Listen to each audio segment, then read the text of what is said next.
आप लोगों को कहानी सुनना अच्छा लगता है? कभी सुनी है?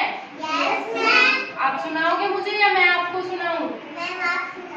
मैं सुनाऊं? आपको आती है कहानी? मुझे भी सुना दो। अगर आपने कभी एक किसान के, बूढ़े किसान के बारे में कोई कहानी सुनी है? क्या होता है? एक बार एक बूढ़ा किसान होता है। कैसा होता है? उसके 4 बेटे होते हैं। कितने बेटे होते हैं? 4। वो क्या करता है कि उसके जो बेटे होते हैं ना, वो आपस में लड़ाई झगड़ा करते रहते हैं। क्या करते हैं बेटा? वो आपस में लड़ते रहते हैं, कभी एक साथ नहीं रहते। आप लोग घर पे रहते हो तो लड़ते हो क्या? क्या एक साथ रहते हो? एक साथ रहते हो ना। पर ऐसे ही क्या था, वो किसान के बेटे थे ना, वो चारों कुछ काम नहीं करते थे। पूरा दिन क्या करते थे? एक दूसरे से झगड़ा करते थे। तो वो झगड़ा करते थे ना, बूढ़ा किसान बेचारा क्या था? बीमार था ना।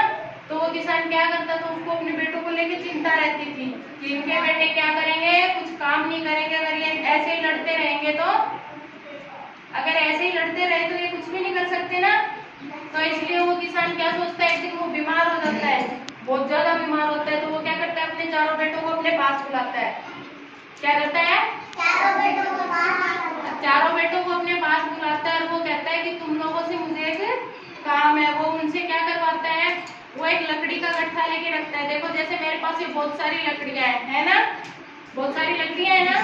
पर वो क्या करता है, पहले एक एक लकड़ी देता है अपने चारों बेटों के हाथ में, एक एक लकड़ी को देता है।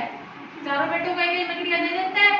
वो क्या करता है कि इसको एक एक को तोड़ के दिखाओ, तो वो एक लकड़ी को क्या करते हैं, तोड़ देते हैं। ये टूट गई ना एक लकड़ी तो आसानी से। तो क्या करते हैं, चारों जो बेटे होते हैं उसके वो ऐसे जो एक एक है उसको क्या कर देते हैं, तोड़ देते हैं। अब मैं आप लोगों को अगर एक एक देती हूँ लकड़ी तो आपसे टूट जाएगी ना। तो वो किसान क्या करता है, वो सोचता है कि ऐसे तो ये नहीं समझेंगे। तो वो क्या करता है, एक लकड़ी का बड़ा सा गट्ठा लेके आता है। लकड़ी का बड़ा सा गट्ठा है ना, जैसे देखो मेरे पास ये बहुत सारी लकड़ियां है ना, बहुत सारी लकड़ियां है ना। अगर मैं इनको एक साथ, उनको कहता है कि इनको एक साथ तोड़ो, चारों बेटों को एक एक करके देते हैं। वो बेटे नहीं तोड़ पाते। अगर उसने क्या कहा है, एक लकड़ी होती तो वो आसानी से तोड़ दी, उसने पहले एक एक लकड़ी दी है। फिर वो क्या करता है, उनको लकड़ी का गट्ठा देता है कि करके पहले बड़े बेटों को देता है, फिर उसको देता है। वो कोई नहीं तोड़ पाता, कोई नहीं तोड़ पाता ना। तो किसान क्या कहता है उनको कि तुम लोग भी लकड़ी के गट्ठों के साथ की तरह एक साथ मिलकर रहा करो। तो अपने बेटों को कहता है ना कि तुम लोग एक साथ मिलकर रहा करो। तो इससे क्या है, कहानी से हमें क्या शिक्षा मिलती है कि एकता में बल होता है। अगर हम सब एक साथ रहेंगे ना तो अच्छा होता है ना। इसलिए वो किसान क्या करता है, उनको क्या दिखाता है, लकड़ी का गट्ठा देता है ना। वो हम नहीं तोड़ सकते ना। अगर मैं आप लोगों को लकड़ी देती हूँ तो आप एक एक लकड़ी तो तोड़ दोगे। और बहुत सारी, मैंने इतनी सारी लकड़ियां आपको एक साथ दे दी तो आप नहीं तोड़ सकते ना। क्यों नहीं तोड़ सकते बेटा?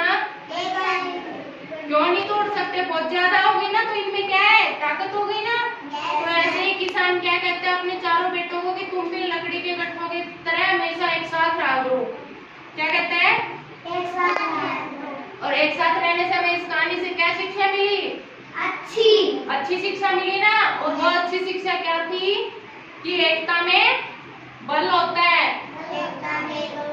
कैसी थी अच्छी शिक्षा? अच्छी थी ना। अब मुझे ये बताओ, मैंने आप लोगों को ये बताया कि हमें इस कहानी से एक शिक्षा मिलती है। वो शिक्षा कौन सी मिली? अच्छी शिक्षा थी। वो कौन सी थी बेटा? एकता में बल होता है। क्या होता है एकता में?